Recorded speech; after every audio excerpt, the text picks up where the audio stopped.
E aí, ferinhas? Tudo bom com vocês? Há pedidos, muitos pedidos. Vídeo sobre embriologia. Para quieto, tô gravando. Tá, então assim, ó, pessoal. Primeiro, antes de começar qualquer coisa, não se esquece, criatura, de dar like no vídeo, de compartilhar, de se inscrever no canal, ok? Então assim, ó. Para começar a falar de embriologia, é importante a gente lembrar que hoje a gente já sabe bastante coisa sobre isso, né? Com as tecnologias todas que a gente tem. Porém, nem sempre foi assim. Para vocês terem uma ideia, lá por 1600, mais precisamente 1694, o que se pensava, tá? A ideia mais difundida para explicar como é que nasciam os seres humanos era a ideia do homúnculo. Se você nunca ouviu falar no homúnculo, é esta criaturinha aí, ó. Então você achava o que, na verdade? O homúnculo era um homem minúsculo que ficava dentro do espermatozoide, né? Então eles achavam que o espermatozoide tinha um homenzinho, né? O homúnculo. E que depois, então, de entrar no corpo da mulher, este homúnculo crescia e se desenvolvia e daqui a pouco nascia o bebê. Então a gente só foi começar a entender como é que realmente era o desenvolvimento do embrião humano quando, o embrião animal, quando um carinha chamado Walter Vogt, né, um alemão, creio eu, em 1929, ele pegou uns embriões de sapo, né?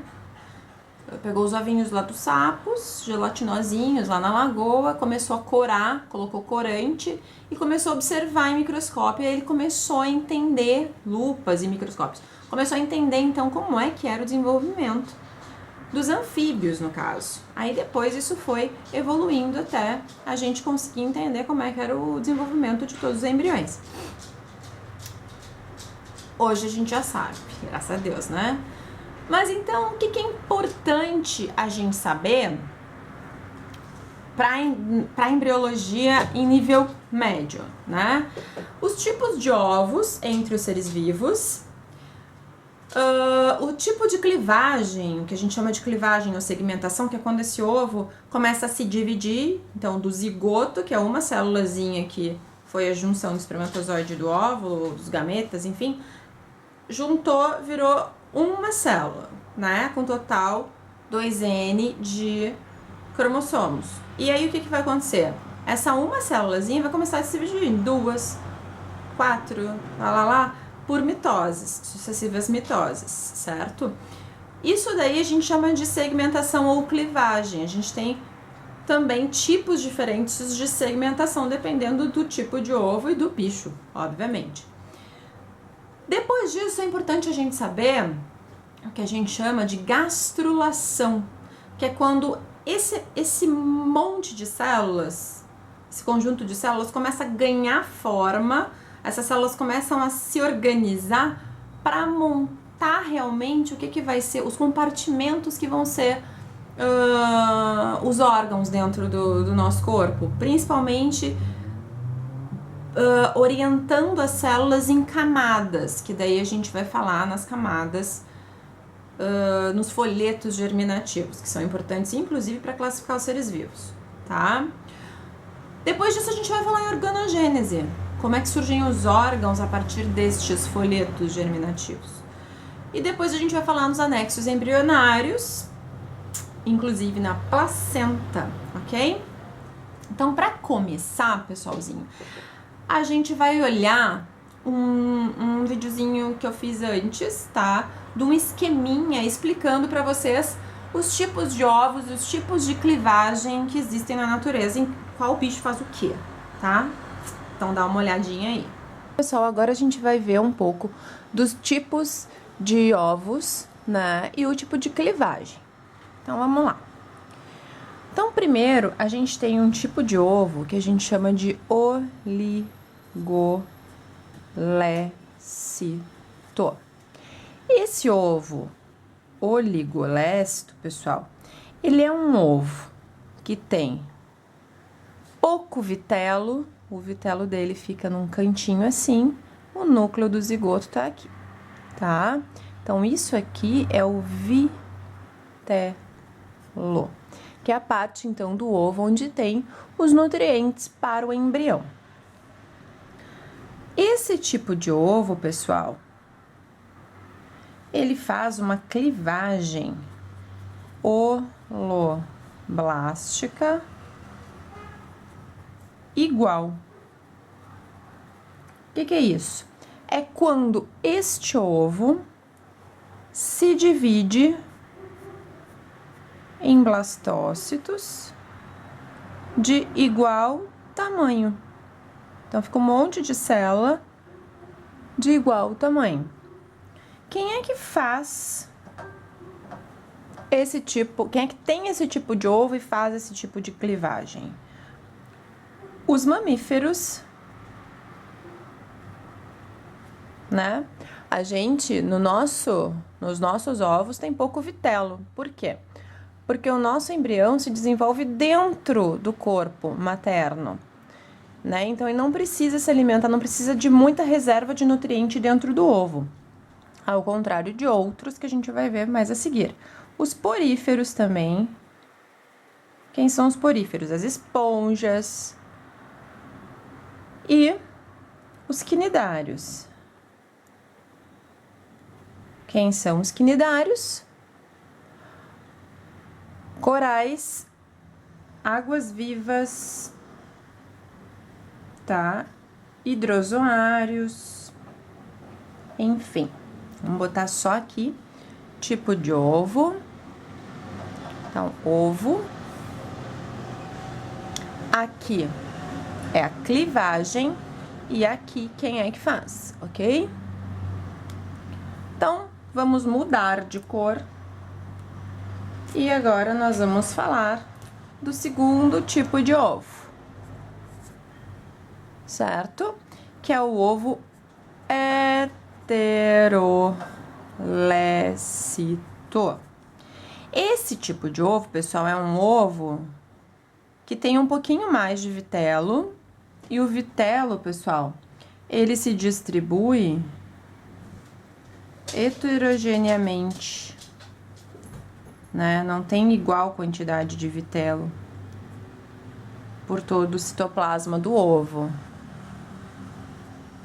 tá? Por isso que esse nome é heterolécito.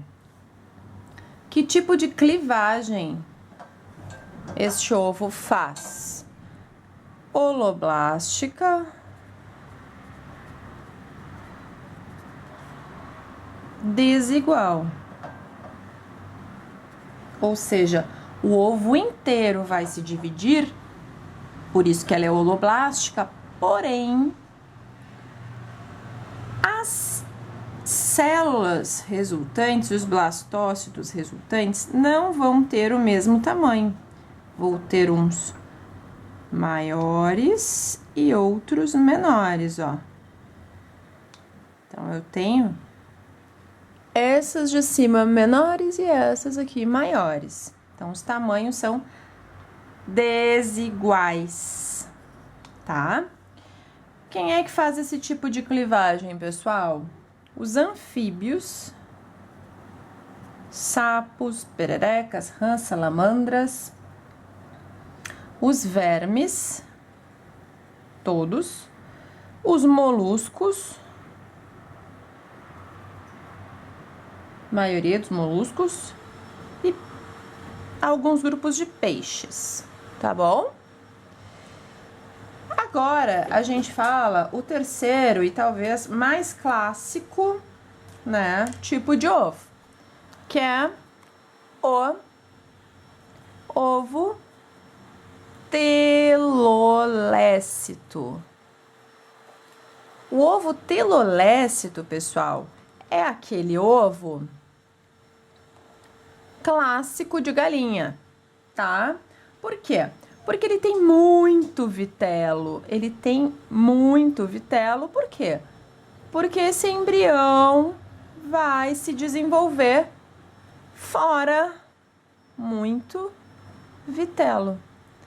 Vai se desenvolver fora do corpo materno. Então, para ficar fora do corpo materno e o embrião se desenvolver, tem que ter muita reserva alimentar dentro do ovo, certo? Qual é o tipo de clivagem, de segmentação que esse ovo vai ter quando começar a se dividir?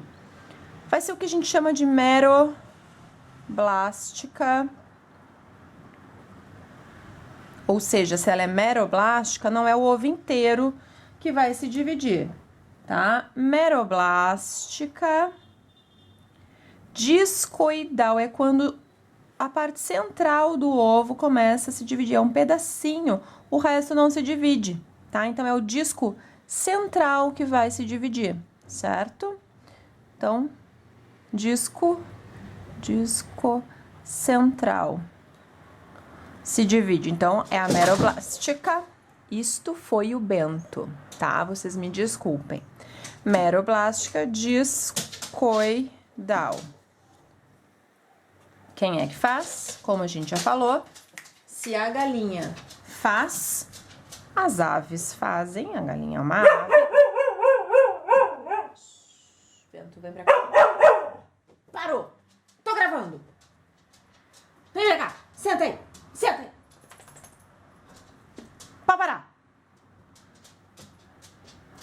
Quem mais? Os répteis. Tartarugas, jacarés, crocodilos também botam ovos, não se esqueçam, lagartixas, cobras, a maioria das cobras bota ovo. Cefalópodes,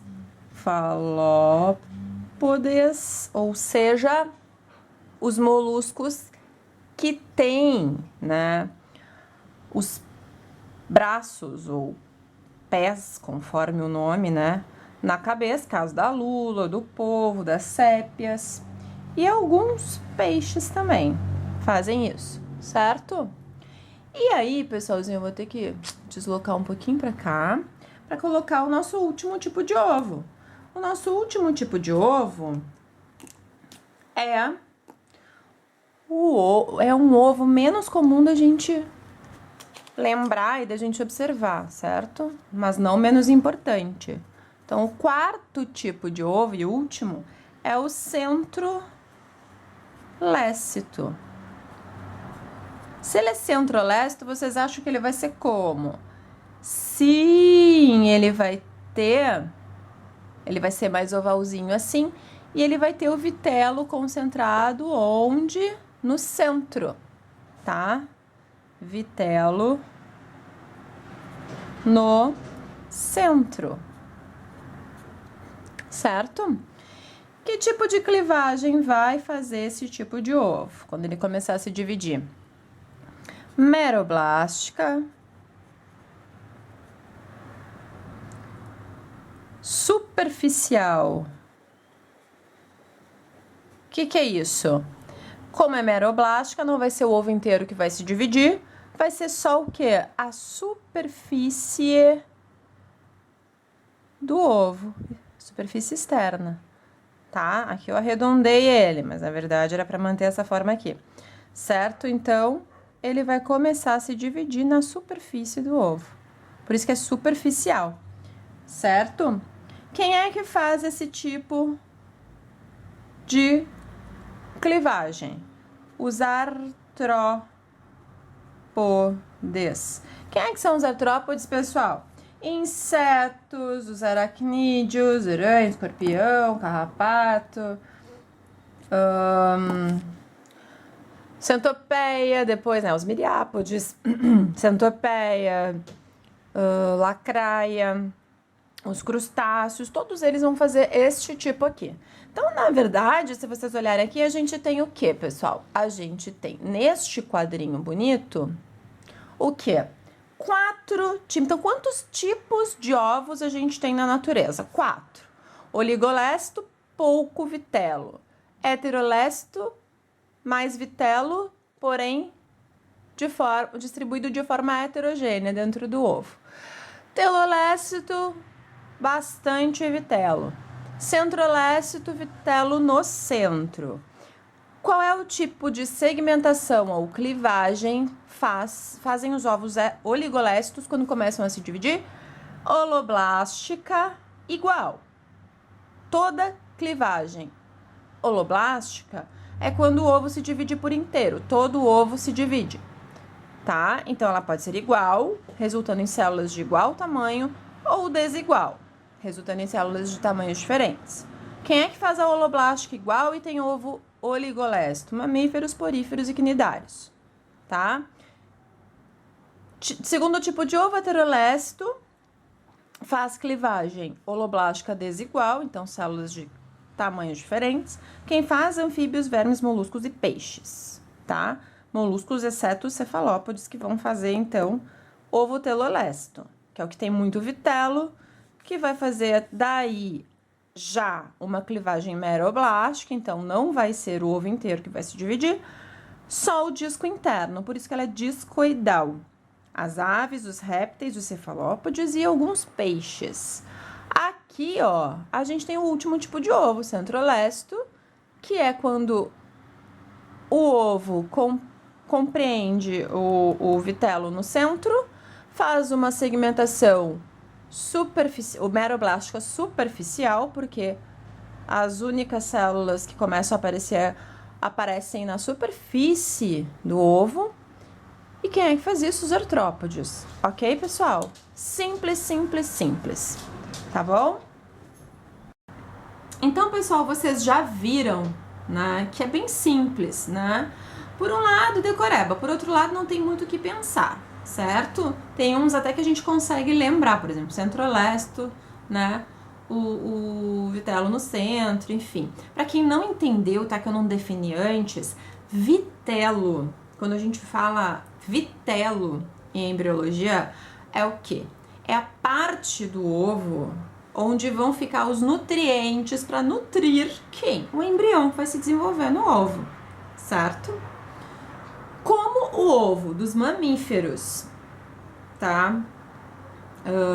É um ovo que se desenvolve dentro da mãe, da fêmea, né? No útero, principalmente. Ele precisa ter muito vitelo? Não, tá? Por quê?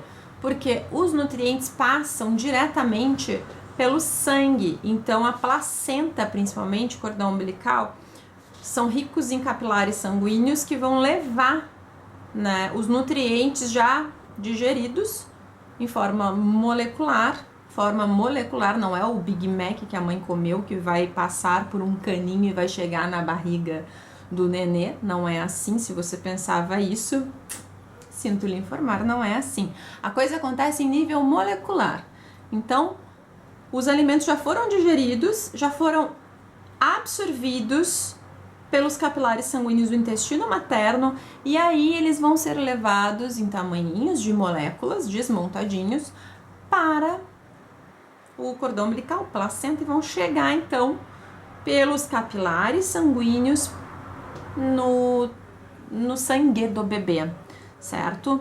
Não é o estômago do feto que vai estar funcionando ainda, tá? Por isso que tem toda uma sequência de alimentos que o recém-nascido tem que seguir, né? Porque o trato digestório dele, na verdade, está virgem, não passou nada por ali ainda, certo? Por isso que também tem todo um cuidado no parto para o bebê não tomar água da placenta ou enfim, ter contato com fezes, porque se ele ingerir qualquer coisa estranha, bom, vai ser a primeira vez que vai passar qualquer coisa pelo trato digestório deste ser humano.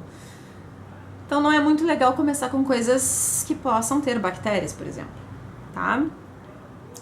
Então, na verdade, o ovo dos mamíferos, seja a gente, seja uma vaca, seja uma foca, é um ovo oligolécito com pouco vitelo, certo? E o das aves, muito vitelo, telolécito, por quê? Porque o embriãozinho da ave, o embriãozinho do réptil, vai ficar dentro de um ovo o tempo inteiro, lá dentro. E lá dentro ele tem que ter comida para se desenvolver. E é o vitelo. E aí eu jogo para vocês uma imagem que vai mostrar para vocês que o pintinho, que todo mundo acha que é só amarelinho, não vem da gema. Ele, na verdade, se desenvolve perto da gema. Os capilares sanguíneos começam a envolver a gema para pegar de lá o quê? Nutriente. Então, a gema do ovo da galinha, e de toda ave, e de todo réptil, enfim, é o quê? O vitelo, certo? Não é o que vai virar o pinto, tá? Até porque nem todo pinto é amarelo, tem pinto preto, né? Tem pinto preto, tem pinto branco, tem pinto marrom, tem pinto para todo gosto, certo? Então não vamos achar que a gema vira pinto, porque não. A gema vai alimentar o futuro pinto, certo? Então vê aí na figurinha, tá? Vocês veem então a geminha lá bonitinha, depois essa geminha, depois de fecundada, né? Que quando a gente compra ovo, a gente vê um ovo quando vem assim, é o que a gente chama de ovo galado. É um ovo que tem já vasos sanguíneos dentro, não é muito legal, mas em algumas partes do planeta é uma iguaria, né? De novo, tem gosto pra tudo. E aí, ali vocês já podem ver, ó, os vasos sanguíneos, o embriãozinho do ladinho da gema e não a gema virando o embrião. E aí a gema vai diminuindo, por quê? Porque esses nutrientes vão sendo absorvidos pelos capilares sanguíneos da ave, né? O pintinho não fica comendo a gema pelo bico, na verdade é pelos capilares sanguíneos que os nutrientes passam, certo? Até virar um pintinho propriamente dito. Olha que fofo, esse amarelinho botei de propósito, não ia botar um pinto preto, porque galinha preta é usado para macumba e eu não quero gente me xingando aqui. Assim, uma outra coisa importante dizer é a definição de polo animal e polo vegetal, tá? Ou vegetativo. O polo animal é sempre a região do ovo que contém o núcleo e o citoplasma.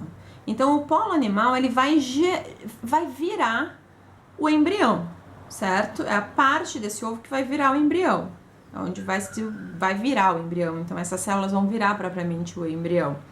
Então, as células vão fazer a clivagem, vão começar a ter os folhetos germinativos, a camada externa, camadas mais internas, e vão começando a tomar forma de embrião. E o polo vegetativo é a região oposta, ou seja, onde fica o vitelo, certo? Falado isso, a gente pode começar a falar, então, de nominhos que vocês devem ter ouvido. Mórula, blástula, gástrula. Então vamos definir um pouco esses estágios do embrião. Esses nomes nada mais são do que nomenclatura para definir estágios de desenvolvimento do embrião, tá? Então a mórula, gente, a mórula é uma estrutura parecida com uma amora, tá? Com um monte, na verdade, de blastômeros, que são células de igual tamanho, tá? De igual tamanho, claro, né? Se a gente tá falando no caso do ovo oligolécito, que faz holoblástica igual clivagem. Os outros, elas não vão ser de igual tamanho.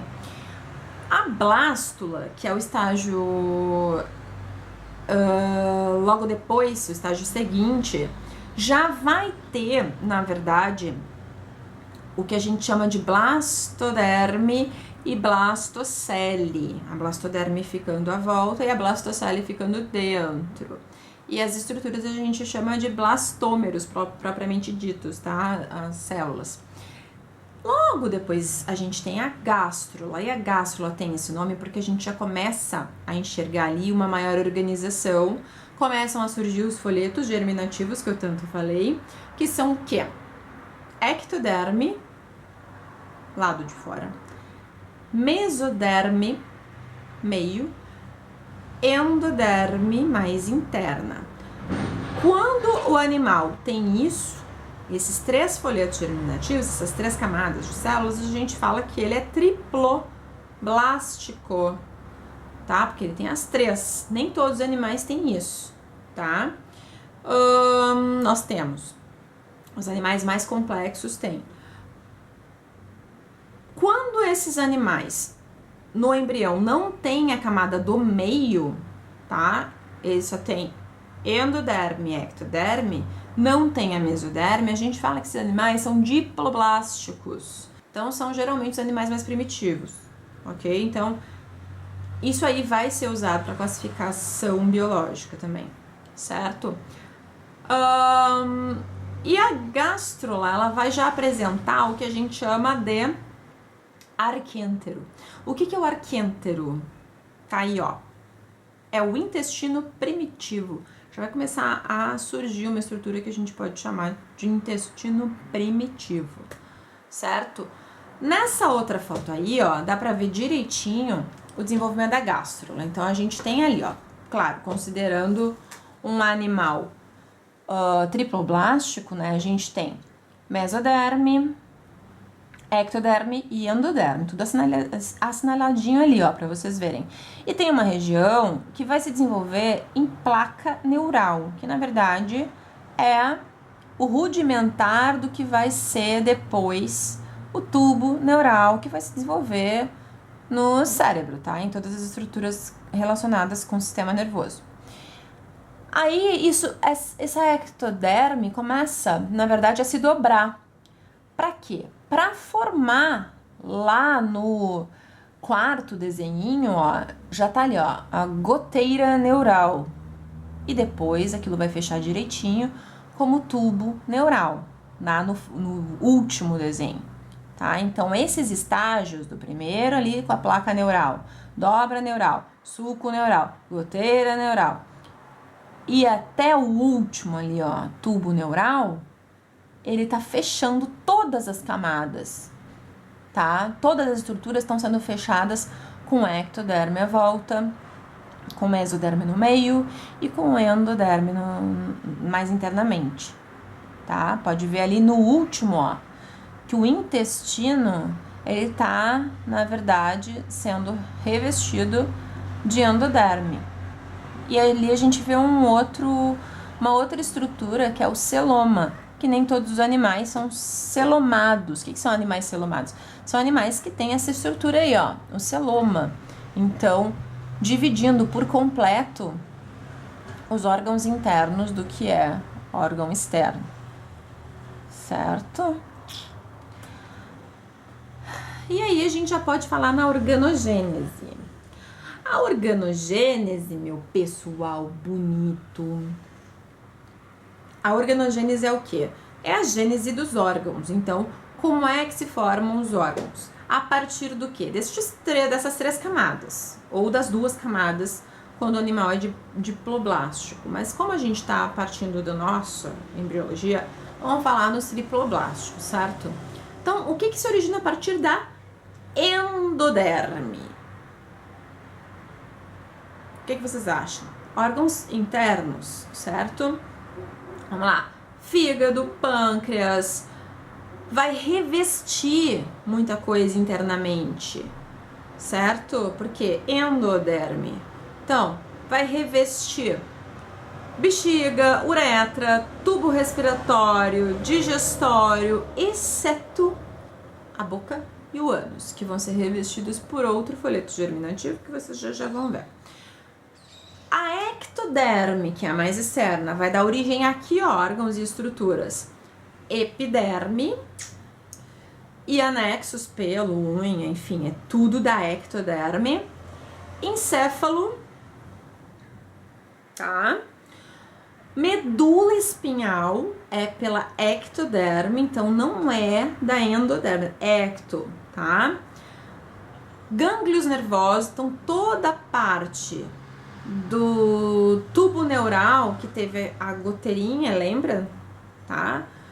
De onde veio, o que dobrou, qual camada dobrou para fazer o tubo neural que ia dar tudo isso aí? A ectoderme, por isso que é da ectoderme que vem todas essas estruturas, ok? Então, tudo relacionado com o sistema nervoso, receptores sensoriais, gânglios nervosos, medula espinhal, encéfalo, tudo ectoderme, porque foi aquela dobrinha que formou o tubo neural, veio de que dobra? Quem é que dobrou? Ectoderme. E revestimento de boca, nariz e ânus, certo? Então, essa parte do nosso corpo que tem contato com o ar, na verdade, é revestida de ectoderme e não de endoderme. O esmalte dentário também é ectoderme.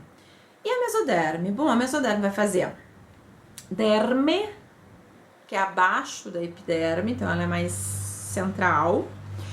Cartilagens, ossos, tudo de estrutura do nosso corpo, músculos, sistema urogenital e sistema cardiovascular. Tudo isso é a mesoderme, fica no meio, certo? Agora, o importante é falar sobre os anexos embrionários. Os anexos embrionários, meu povo, são todas as estruturas que estão ali no embrião, mas não são propriamente o embrião, mas estão ali junto ao embrião, por isso são anexos, certo? Então, assim, de quem que eu tô falando? Eu tô falando de algumas coisas que vocês já ouviram falar, como uma placenta, mas de coisas que vocês não ouviram falar, que daí vocês vão ter que sentar um pouquinho e olhar com mais carinho pra eles, tá? Então, dá uma olhadinha nesse desenho aí, ó. Então, vocês vão ver que tem o vitelo ali, ó, bem amarelão ali, ó, vesícula ou saco vitelínico, que é, na verdade, o que abriga o vitelo, que serve para nutrição do embrião, que pode ser maior ou menor, dependendo do bicho, como vocês já viram. Âmnio, tá? Que é aquela camadinha ali, apontada, que é a camada preenchida de líquido que protege contra choques e desidratação o embrião. Então, por isso que a gente chama de líquido amniótico, aquele líquido que fica dentro da placenta, no caso dos placentados. Os outros animais também têm âmnio, ele pode ser maior ou menor, dependendo do bicho. Tem o córeo, tá? Aquela camadinha ali, ó, importante na fixação do embrião no útero. Claro que esse aí vai ser mais desenvolvido no oligolesto, que é o que vai ser, né, produzido pelos mamíferos. O alantoide, que é muito desenvolvido em répteis e aves para armazenar o quê? As excretas e transferir cálcio da casca para o esqueleto do embrião. Ou seja, o alantoide, gente, como é maior, ele precisa ser mais desenvolvido nos teloléscitos, aves e répteis. Por quê? Porque como o bichinho vai se desenvolver fora do corpo da mãe, ele vai estar recebendo nutrientes. Como é que ele vai expelir, né, o que não presta, né? Então, seria a urina, o cocô e o xixi, mas é que a ave não tem cocô e xixi, né? É a mesma coisa. É aquela pastinha esbranquiçada. Pra onde vai isso? Vai ficar nesse saquinho, que a gente chama de alantoide, certo? Nos répteis e nas aves.